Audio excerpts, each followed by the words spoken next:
Welcome to the one and only Interior Design Book Podcast, Decorating by the Book, hosted by Suzy Chase from her dining room table in New York City. Join Suzy for conversations about the latest and greatest interior design books with the authors who wrote them. Hi, I'm Emma Bazilian. And I'm Steph Diaz. And we are the authors of the book Charm School, the Schumacher Guide to Traditional Decorating for Today.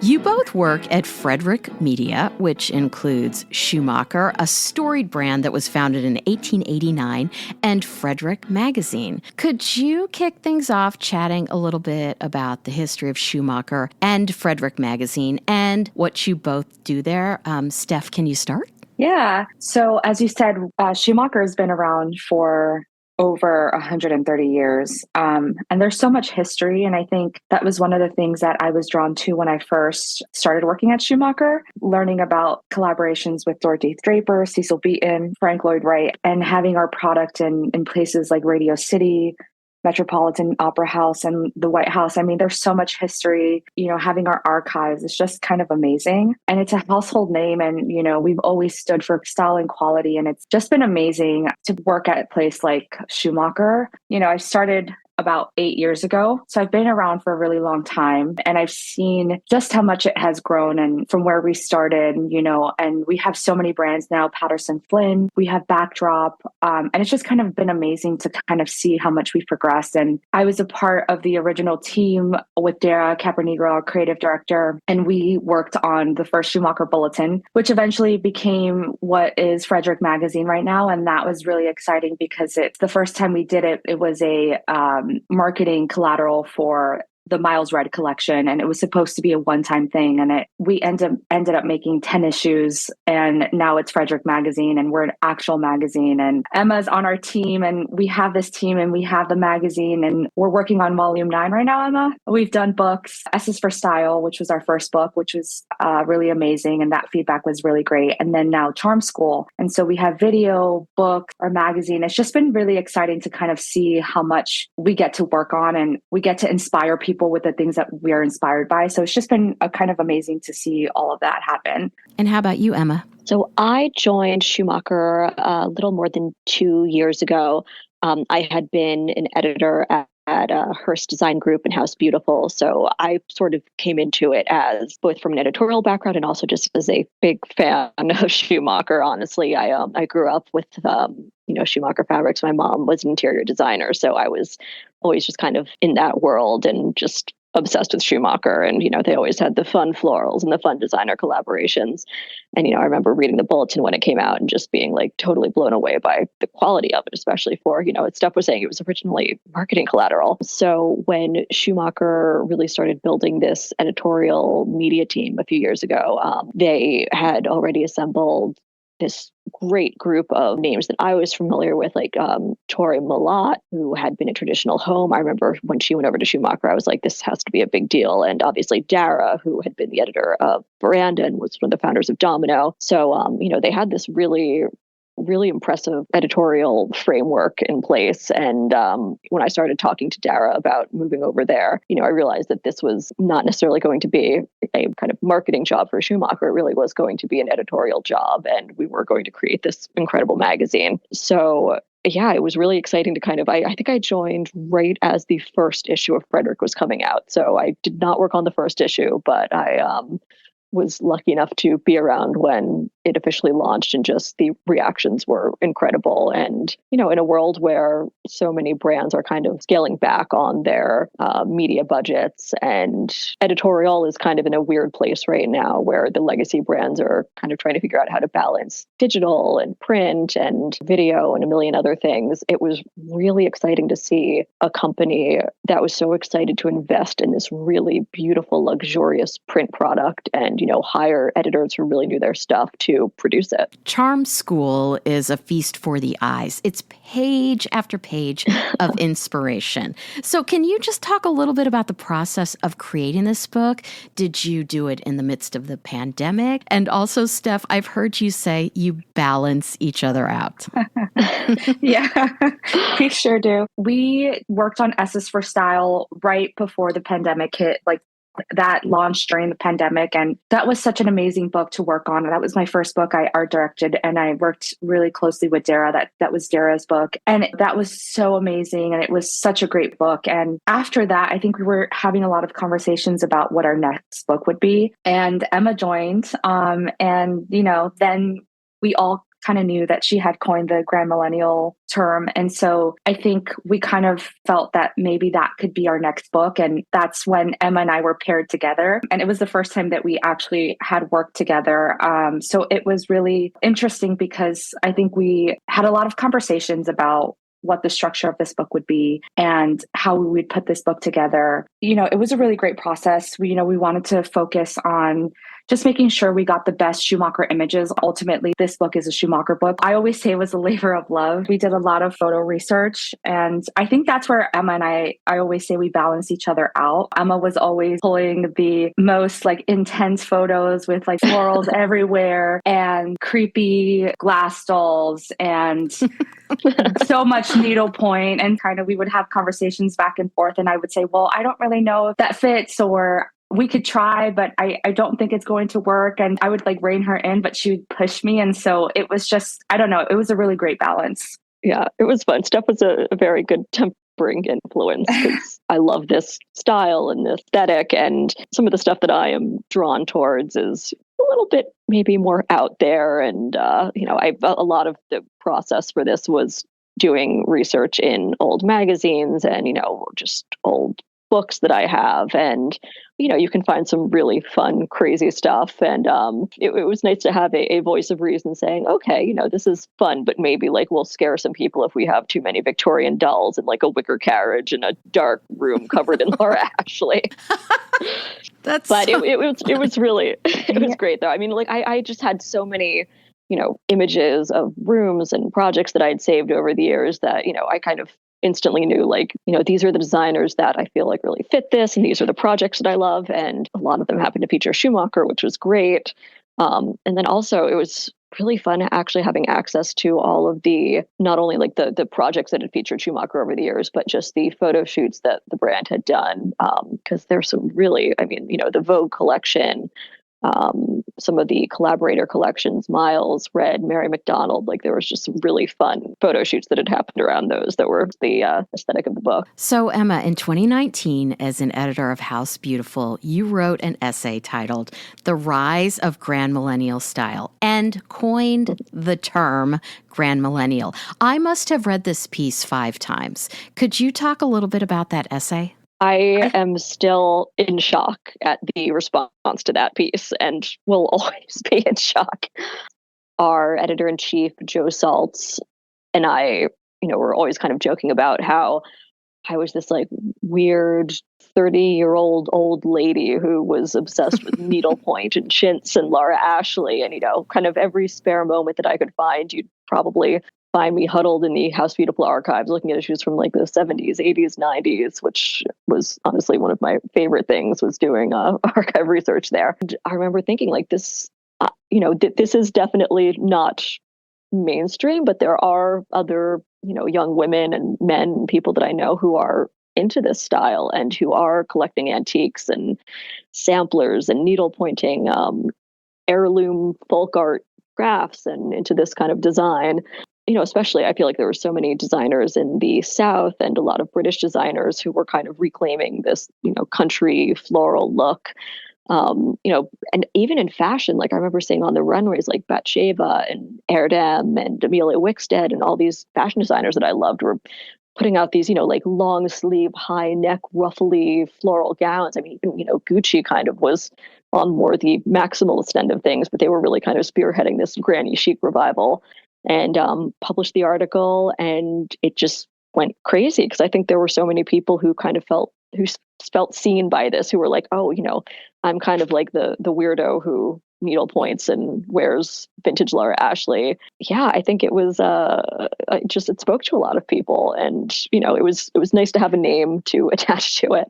I think that was the best part, was that, it was Grandmillennial. Now we have a name. for me, it really was kind of the second generation, like really loving my grandparents' houses and, their style and, kind of a teenage rebellion against my mom's very tasteful white linen and, going back to the things that she was like, oh my God, I can't believe you like that. For me, it takes me back to growing up in Kansas City and my mom's aesthetic and my grandparents and my mom's fabulous friends. And one of her best friends was Kate Spade's mom. So cool. When I got married, she goes, put your monogram on your sheets. And I was like, yes. Thank you, June. God. I love that. So I love that Charm School is really a masterclass on how to achieve the traditional look in our modern times. What are some traditional elements included in the book? Some of my favorite interiors in the book are when you just kind of see glimpses of it. It's not an entire room filled of florals and checks and stripes, but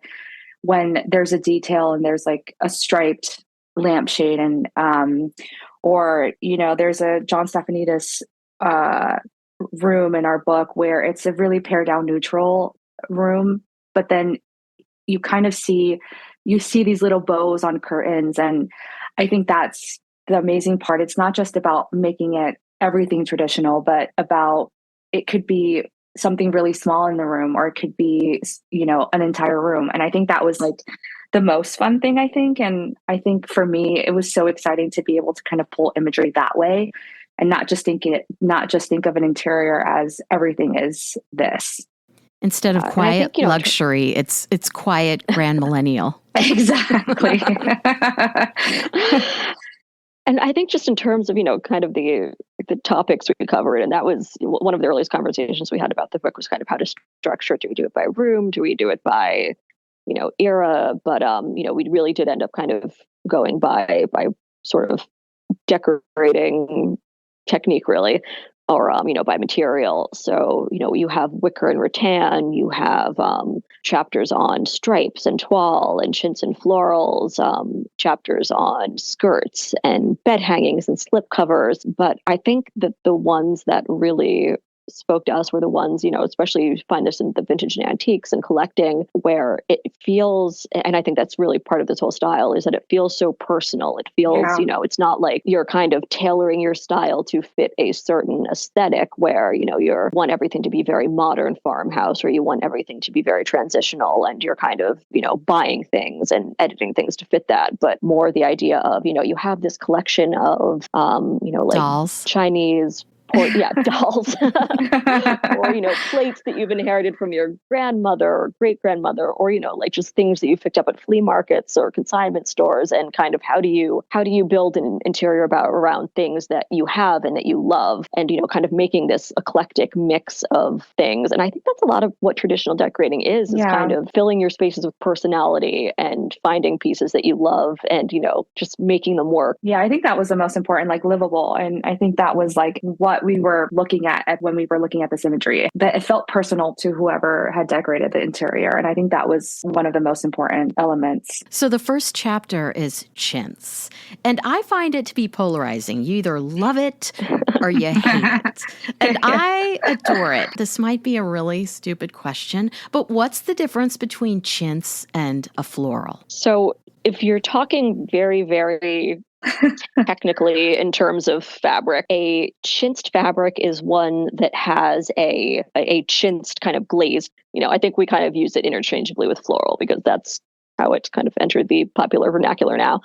But yeah, I mean, the origins of the fabric were actually kind of Indian handprints and block prints in the, I want to say, 16th century that made their way over to Europe. And so a lot of these fabrics that we see, really originated in India and were kind of then recontextualized through, British and French, and then later kind of American eyes. They've evolved.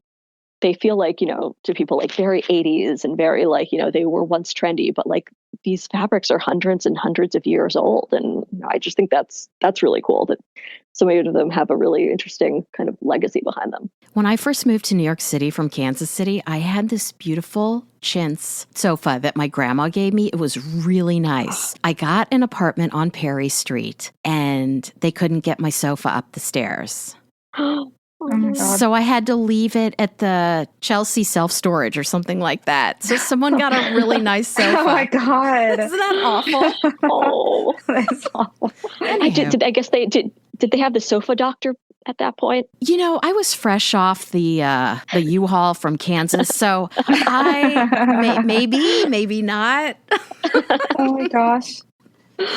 Oh, So funny. someone has a really nice chintz couch somewhere. Lucky them. Yeah, good for Yes. them. So how can you mix and match chintz patterns without overwhelming a space? I think it depends on your definition of overwhelming. Yeah. Well, I also think this is where Emma and I balance out. So, we have rooms where you have floral or chintz everywhere, and I think they're amazing. But there's also rooms like the Ruthie Summers interior, or there's a Robert F. Kennedy room where the pattern is just on a chair or a sofa, and that makes the room. And it's like neutral rooms, and then you have this chair covered in a chintz or a floral. And it looks amazing. There's also an Alison Kokoma image in here that I really love, where she uses the same floral on the headboard and the curtains, and I believe a chair. And then she has like a wicker light fixture with a wicker chair, and it just, I don't know, it looks amazing. But then you have the all over, and that looks great too. So Emma, I don't know. I think there are really kind of different ways of going about it. You do kind of all over matching curtains, wallpaper, upholstery, that very, what we think of as like a decorating no-no kind of, going all out with one textile, which I think with the right textile can actually look really kind of fresh and modern and cool, just because it is so taboo.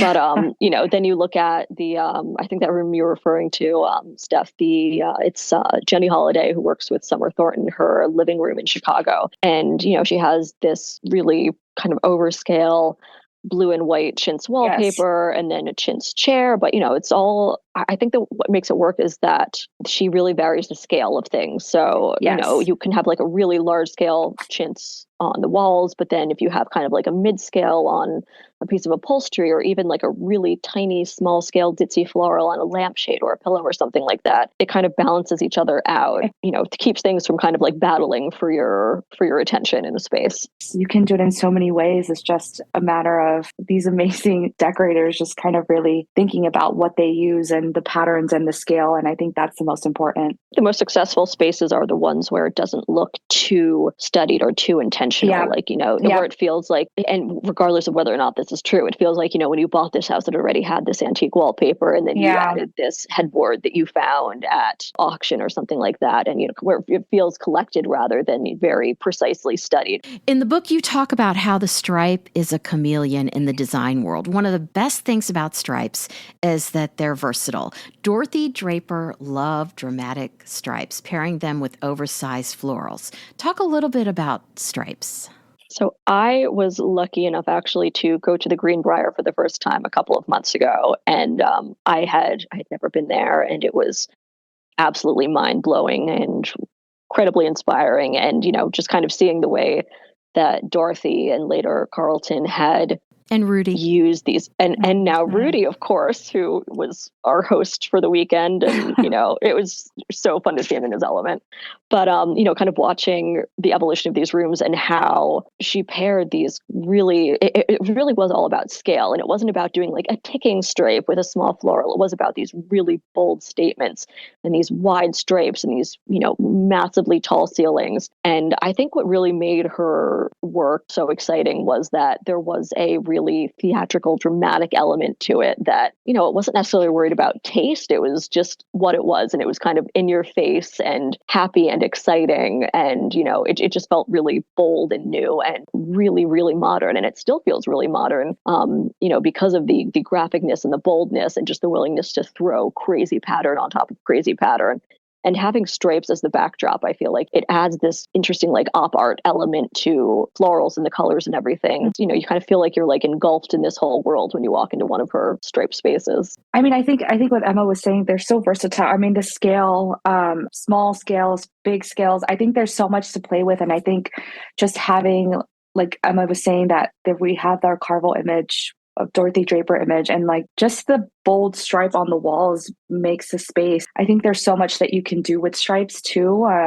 We did a story in Frederic Magazine about stripes on the bias. And there's so much that you can do, and it doesn't necessarily have to be on the walls. It can be, anywhere. And I think they're just an element that is so fun to play with. A ticking stripe is essentially a neutral to me. If you want to do a solid, but you don't want to do a solid because, solids are kind of boring. A ticking stripe is like a way around that kind of a little bit more flavor. But honestly, like, what does a stripe not work with? Exactly. Yeah, I have blue and kind of off-white ticking curtains in my living room. It's better than just cream. Yeah. And, it adds a little bit of movement. And, I think just that kind of linearity is such a great backdrop for, obviously I'm going to say florals, but, kind of all sorts of pattern. I think one thing that immediately elevates a room is a skirt, whether it be on a round table, under the bathroom sink, kitchen sink. It hides a multitude of sins.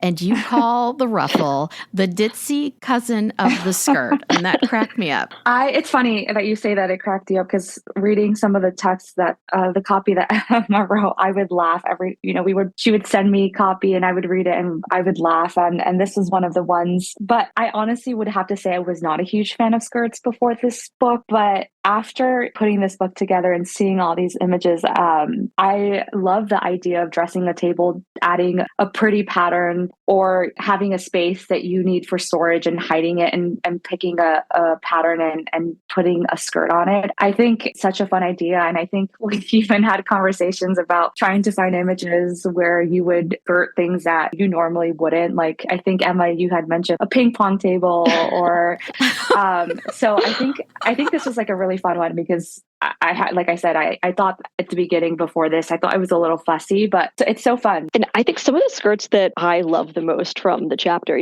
obviously a floral skirted dressing table will always be my go-to because I had one growing up and, it was kidney shaped and I loved it. And I'm still mourning its disappearance to this day. But, in the chapter, I think in the opener, there's a bathroom that David Hicks had done that is a skirted sink vanity area, and it's just a plain white fabric. Oh yes, and a skirted bathtub. Yes, the bathtub. Yes. I think that was amazing. Kind of its modern day counterpart, which is the dining room of the designer Lils McKenna's old place in Brooklyn. And again, it's just like a little bar area that's skirted with this beige and white ticking stripe. And I think just the way that like it can feel really, really fresh and unexpected when it's done in, a solid fabric or, when it's just kind of box pleats versus, really tightly gathered. And it's a really nice way of adding softness to a space. And also, just I think the potential for storage, especially when you're in the city, is endless and always needed. So where can we find you on the web and social media? Obviously, Schumacher is on Instagram, on Pinterest, online. And honestly, and I say this as someone who thought this before I ever worked for Schumacher, but the Schumacher for Instagram is just so fabulous and, beautifully curated and super inspiring. So if you're not following that, you obviously should be. But then also Frederic Magazine, our Instagram has been really growing and, is a great mix of pieces and images that we run in the magazine and designers that we love. So definitely follow us on Instagram and YouTube too. We're doing some really, really fun house tours and videos on YouTube that are definitely worth checking out. A lot of designers own homes, which is cool. This has been so much fun, Steph and Emma. Thank you so much for coming on Decorating by the Book podcast. Thank you so much for having us. Follow Decorating by the Book on Instagram. And thanks for listening to the one and only interior design book podcast, Decorating by the Book.